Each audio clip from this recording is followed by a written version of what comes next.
The sugar is already browning at the edges of the pan before you realize you have been standing at the stove for 10 minutes without moving, watching it the way you watch something that requires your complete attention and rewards that attention by doing almost nothing for a very long time and then doing everything at once. Your mother made this same motion, this same stillness, this same transfer of weight from one foot to the other, while the smell of caramelizing sugar moved through the kitchen and found every room in the small house before settling back into the kitchen where it began. The curtains in the doorway, the thin cotton ones printed with a pattern of small blue flowers that was fashionable for approximately 4 years in the early part of the decade, moved in the draft from the window above the sink. And you were 7 years old, or 9 or 11, and you did not know that you were memorizing this. Did not know that the smell of browning sugar in a house where the windows were open and a curtain was moving would stay with you long after the curtain, and the house in the pan and the woman standing at the stove had become part of the past tense of your life. This is the record of 25 desserts that the 1970s Japanese kitchen made without calling them desserts because the word dessert implied a formality and a separation from the meal that the Japanese sweet tradition does not entirely recognize. The sweet thing came at the end of the meal, or it came in the afternoon with tea, or it came wrapped in a cloth in a child's school bag as a reward for something or for nothing.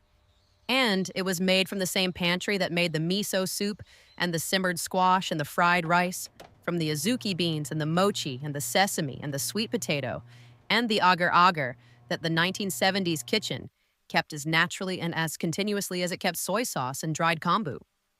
These are not the wagashi of the tea ceremony, not the architectural confections made by trained artisans in centuries-old workshops, not the things displayed in Polonia wood boxes with silk ties. These are the things made at the kitchen table on a Saturday afternoon, made with children underfoot, and the television audible from the next room, and a recipe that lived in the hand rather than on paper, passed from mother to daughter through the medium of standing beside each other and watching until the watching became knowing. The first was purin, anchi, the Japanese custard pudding that occupied a position in the 1970s, dessert imagination so central and so unquestioned that to describe it as a dessert feels reductive,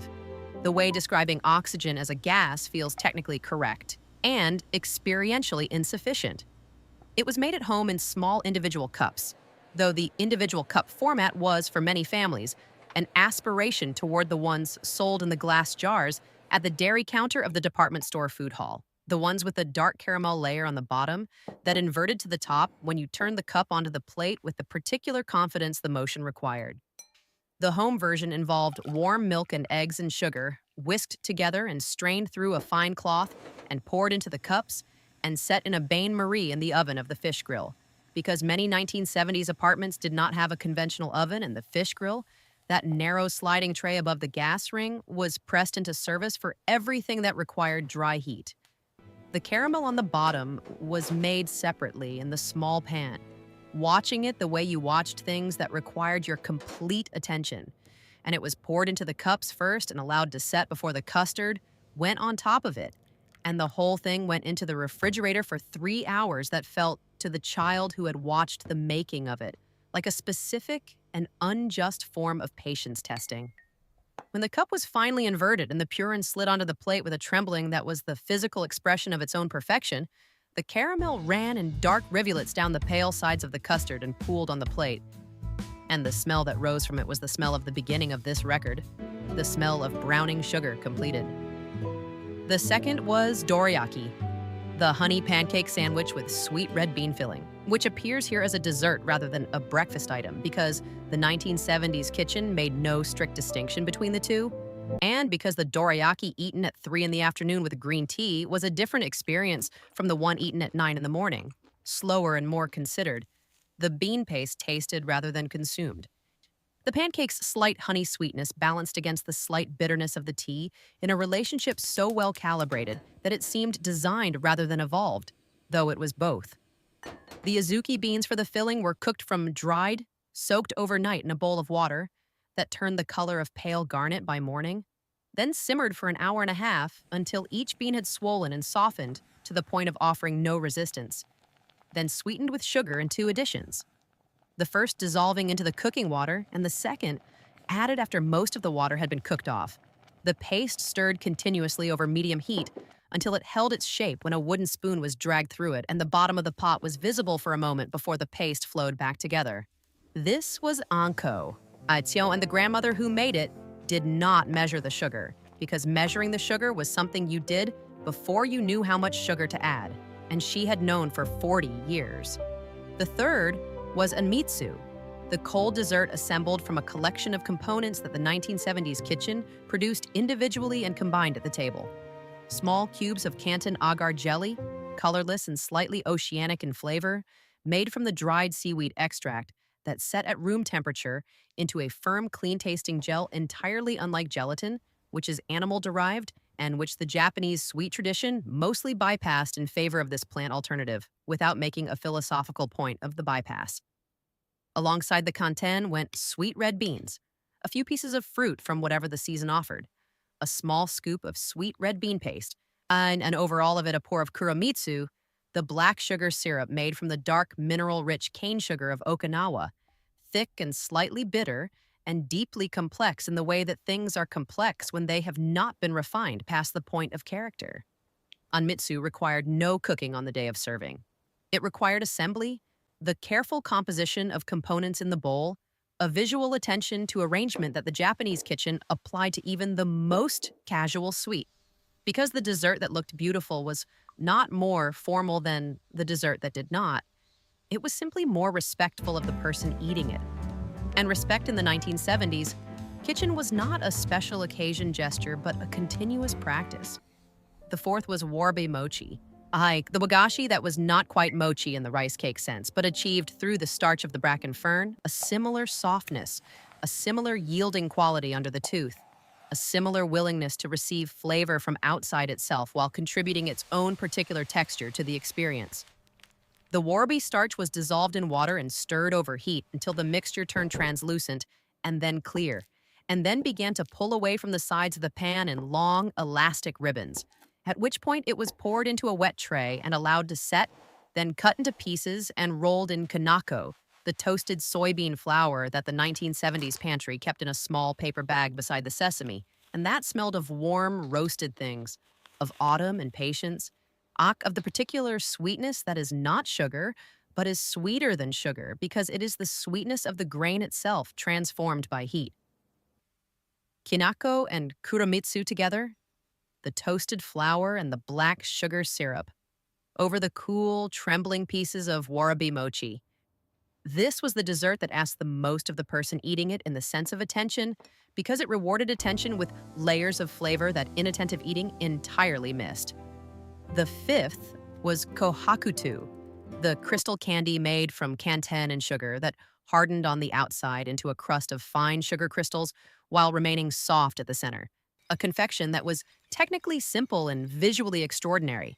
the finished pieces looking like fragments of colored quartz, like something geological rather than something edible. The 1970s home version was less perfect than the confectionery shop version in its geometry and more interesting in its irregularity, broken into rough pieces that caught the light from the kitchen window and scattered it the way colored glass scatters light, and given to children in small paper bags as the kind of gift that required no occasion. The sixth was mitarashi dango, the skewered rice dumplings glazed with a soy and sugar sauce that became, when the skewer was held over the flame, a lacquered, smoky coating over the yielding mochi surface. The combination of the slightly charred exterior and the soft interior and the sweet, salty glaze, being one of the most satisfying textural and flavor combinations the Japanese sweet tradition has produced, satisfying in a way that requires no explanation and no cultural context, because the body simply recognizes it as correct, the way the body recognizes warmth. The dumplings were made at home from shiratamako rice flour, mixed with warm water to a dough that was soft but not sticky, the exact consistency described in no recipe but known by the hands that had done it before, rolled into small spheres and boiled until they floated, then drained and threaded on bamboo skewers in groups of 3 or 4, and the sauce was made in the small pan. The soy and sugar and mirin, and a little starch dissolved in water, stirred until it thickened and turned glossy, and poured over the dumplings immediately before serving, so that it ran into the valleys between them and pooled on the plate. The records of the 1970s kitchen tell us that the seventh was ohagi, the rice dumpling rolled in anko or in kanako or in ground black sesame, made at the equinox, spring, and autumn when the tradition required it, but also made on ordinary weekends when the glutinous rice had been soaking since morning, and the anko was already prepared from the previous day, and the afternoon had space in it for the meditative task of shaping warm rice into ovals with wet hands and pressing the coating onto the outside with a gentle rotating motion that distributed it evenly without compressing the rice too tightly, because tightly compressed ohagi lost the slight looseness of texture that made them feel generous rather than dense.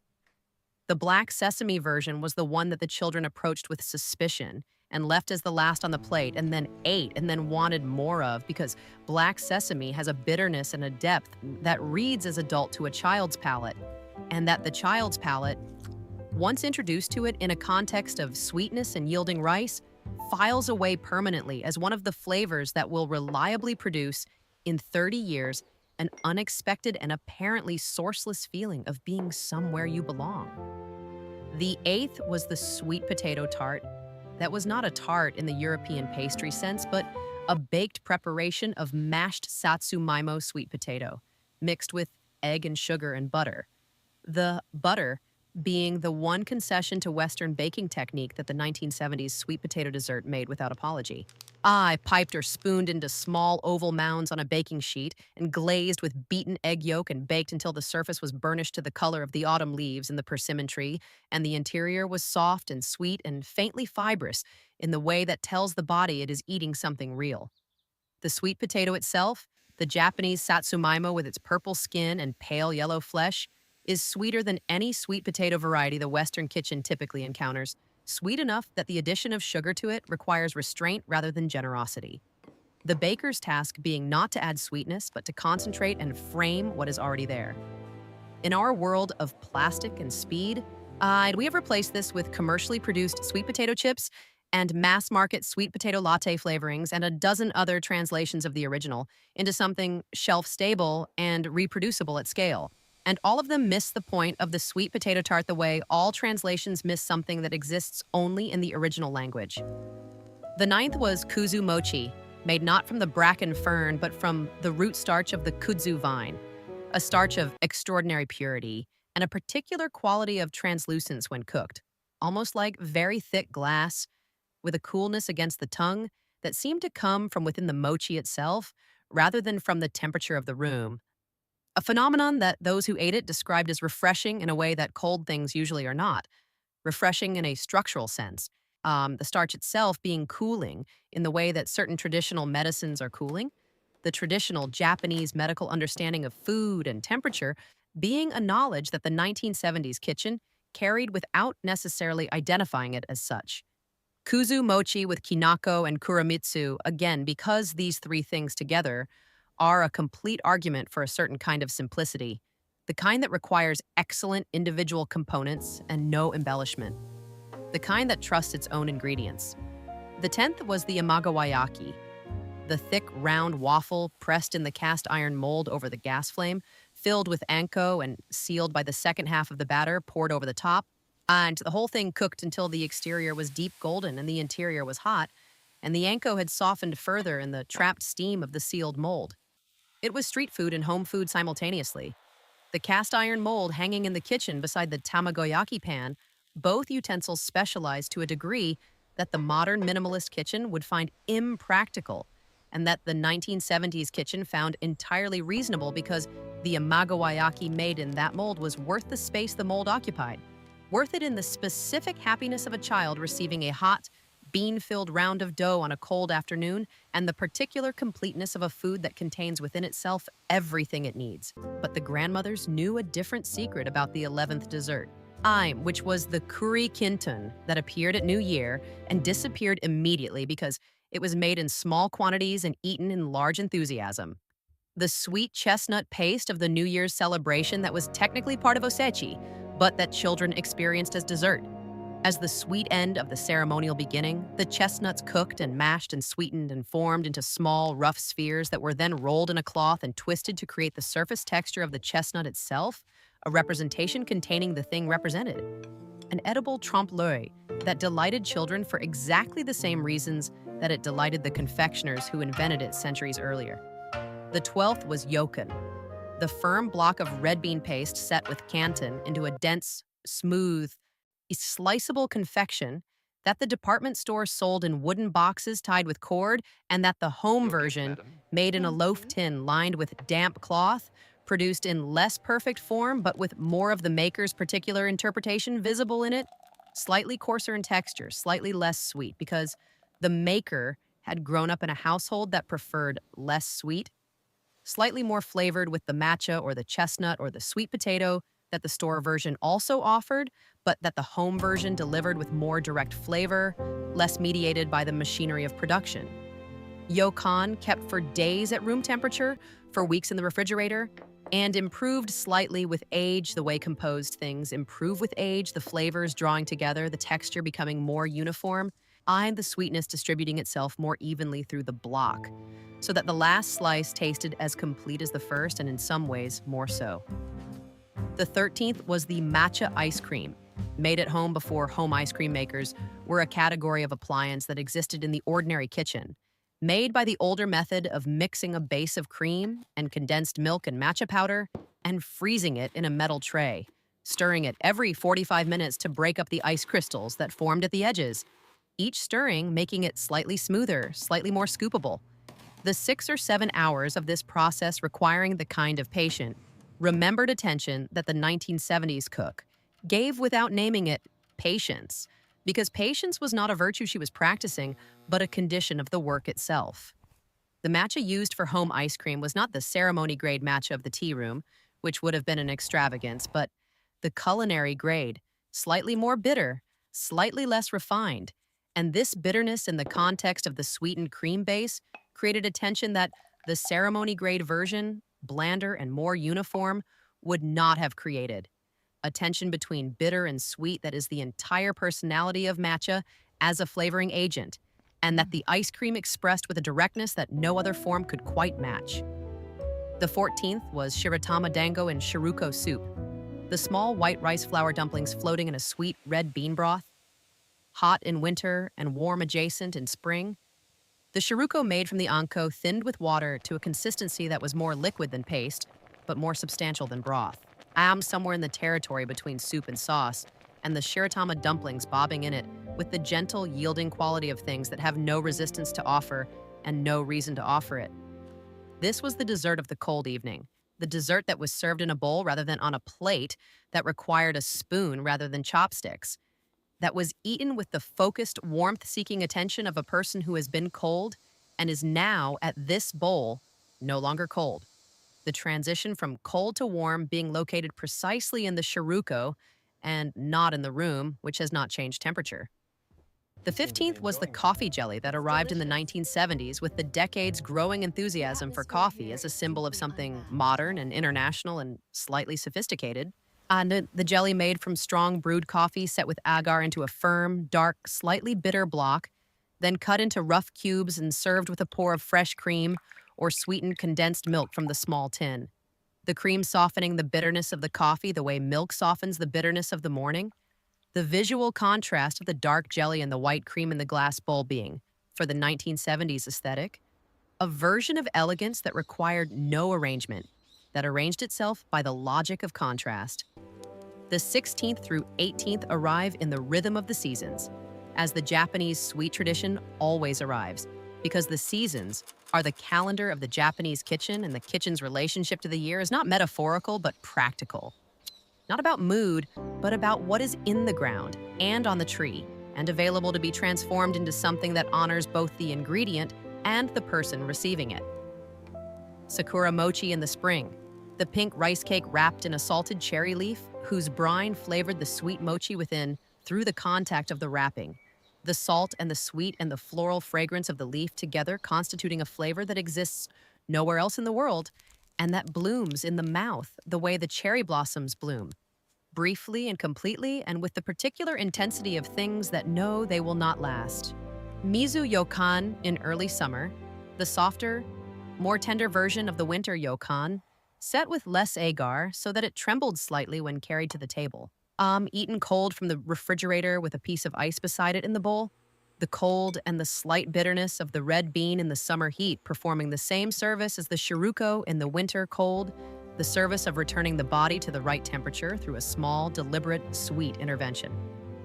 And kuzukiri in high summer, the transparent noodles of kudzu starch, cooked until they were as clear as glass and as cool as the deepest part of the kitchen floor in August, served in a bowl of cold water with kuromitsu for dipping, each strand lifted from the water and dipped briefly in the dark syrup, and eaten with the awareness that this was the most cooling thing the kitchen could produce, more cooling than ice, more cooling than anything that worked through temperature alone. The kudzu starch working on the body the way traditional medicine understood it to work from the inside, correcting rather than compensating.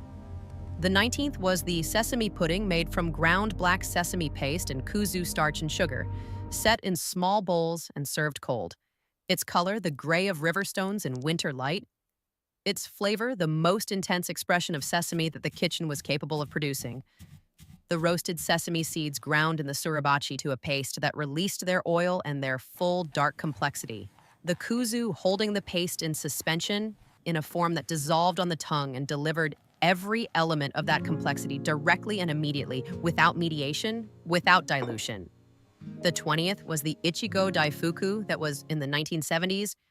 still a regional novelty rather than the nationally distributed confection it would become. The strawberry wrapped in anko and then in mochi, the whole thing barely larger than the fruit inside it. The cold, slightly tart strawberry discovered at the center of the sweet bean paste, like an answer to a question the mochi had been building toward. The fruit's acidity cutting through the sweetness of the anko with the precision of something perfectly calibrated, which it was, because the pairing of sweet red bean and fresh strawberry is calibrated by the same logic as any great flavor marriage. The contrast not of opposites, but of complements, each making the other more fully itself. The 21st was the Kanako mochi of New Year morning. Just the plain mochi toasted over the gas flame until it puffed and blistered and the exterior had taken on the slight char that Japanese food accepts as evidence of process rather than error, then pressed, while still hot, into a bowl of kanako mixed with sugar and a pinch of salt. The kanako adhering to the warm, yielding surface of the mochi, and the whole thing eaten immediately, before it cooled and the mochi contracted and became the texture of something you had waited too long to eat, which was the texture of regret. And New Year morning was not the morning for regret.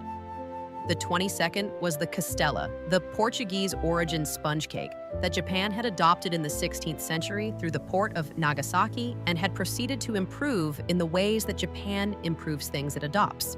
Was the honey added to the batter, giving it a moisture and a keeping quality that the original lacked. The baking in a wooden mold, giving it a slight caramelization on the crust that the original produced differently.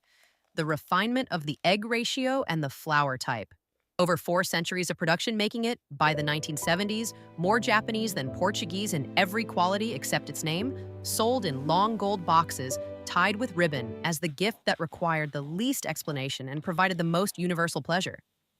The home version was baked in a loaf tin lined with thick paper. The batter mixed with the long, unhurried beating of the eggs and sugar that developed the fine crumb structure, and it was not identical to the Nagasaki professional version, but it was close enough to serve the same purpose, which was to produce something that could be sliced and placed on a plate beside a cup of tea, and eaten in the comfortable silence of an afternoon that had no particular obligation.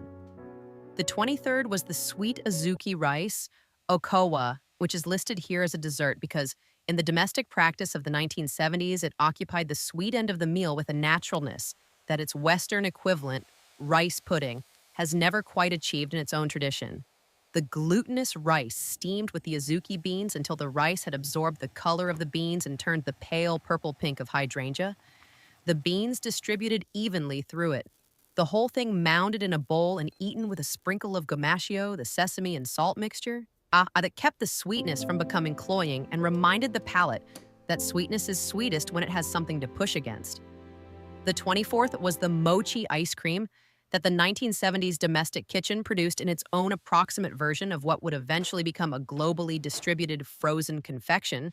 The mochi wrapper, made from shiratamako and water and a little sugar, stretched thin over a small scoop of homemade ice cream and sealed at the base, then returned to the freezer until the mochi had firmed around the ice cream and the whole thing could be picked up and eaten with the hands, the cold ice cream inside and the yielding mochi outside, creating the same structural logic as the Ichigo Daifuku. The same discovery at the center, the same calibration of outside and inside, wrapper and filling, acre temperature and texture. The 25th is the one that has no recipe and no name in any cookbook because it was not made from a recipe and was not given a name. It was simply what happened at the end of the meal, when the table had been mostly cleared, and the tea had been made, and someone went to the back of the cabinet and found the tin of anmitsu components, the kantan cubes, and the sweet beans and the tin of black sugar syrup, and assembled them in whatever bowl was available and whatever arrangement seemed reasonable, and brought them to the table without ceremony, and set them down. And the family ate them in the way that families eat things that require no ceremony, with the particular ease of people who are together in a familiar place, eating a familiar thing, on the pleasure not in the perfection of the dessert, but in the uncomplicated presence of it. The fact of something sweet at the end of something savory, the small signal that the meal is complete, that the day has arrived at a place it intended to reach. In our world of plastic and speed, the individually packaged convenience dessert has replaced most of these with something that is technically sweeter and experientially thinner. The way a photograph of a window is technically an image of light and is experientially nothing like standing in front of a window with the light on your face. The thin cotton curtain with the small blue flowers, the smell of browning sugar finding every room in the house, the child who was 7 or 9 or 11, standing at the edge of the kitchen not knowing they were memorizing this, the pan on the stove, the woman watching it, the caramel arriving all at once after the long, still waiting. Bring it back. Not the recipe, the watching, the waiting, the smell of the thing being made for you by someone who knew how and knew you were there and made it anyway, which is perhaps what love looks like when it is expressed in sugar and heat, and the patience of a person standing at a stove on a Saturday afternoon with nowhere else to be.